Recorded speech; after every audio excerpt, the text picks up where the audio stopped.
Evidence act की धारा 4 जो ये बताती है कि जो एक ही समव्यवहार के भाग हैं हम उनका साक्ष्य भी दे सकते हैं। सेम ट्रांजैक्शन की बात करता है और सेम ट्रांजैक्शन में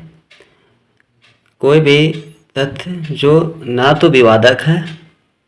और ना ही सुसंगत है,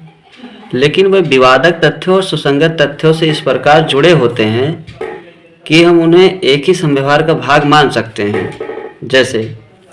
का और खा के बीच झगड़ा होता है। का और खा के बीच जब झगड़ा होता है तो उस दौरान उस अल्प समय में का और खा के बीच में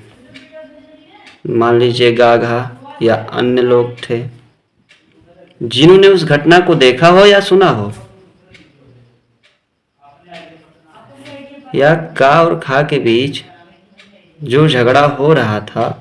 मान लीजिए वो किसी ऐसे स्थान पे हो रहा था जहां काफी लोग इकट्ठा थे और जिन्होंने वो का और खा को झगड़ते हुए देखा, मान लीजिए उनका उससे कुछ संबंध नहीं था, लेकिन हम उन्हें मान सकते हैं कि वे एक ही समव्यवहार के भाग हैं, वे जुड़े हैं। धारा 4 के अंतर्गत हम सेम ट्रांजैक्शन का साक्ष्य ले सकते हैं और ये सुसंगत है। इस प्रकार देखेंगे कि यदि कोई मुंबई से गोला बारूद खरीदता है,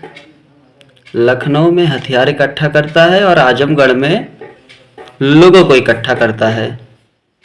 और अंबेडकर नगर में हमला कर देता है, तो इस प्रकार मुंबई का हथियार, मुंबई लखनऊ का गोला बारूद, आजमगढ़ के लोग और अंबेडकर नगर में हमला किया जाना, ये सारी चीज़ें आपस में जुड़ी हुई हैं।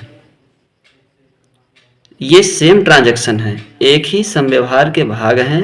और धारा 4 के अंतर्गत हम इनका साक्ष्य न्यायालय में दे सकते हैं।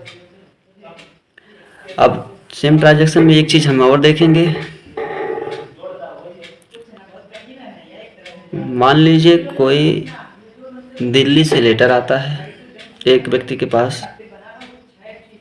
अच्छे लेटर आते हैं, एक लेटर में गाली लिखा होता है, तो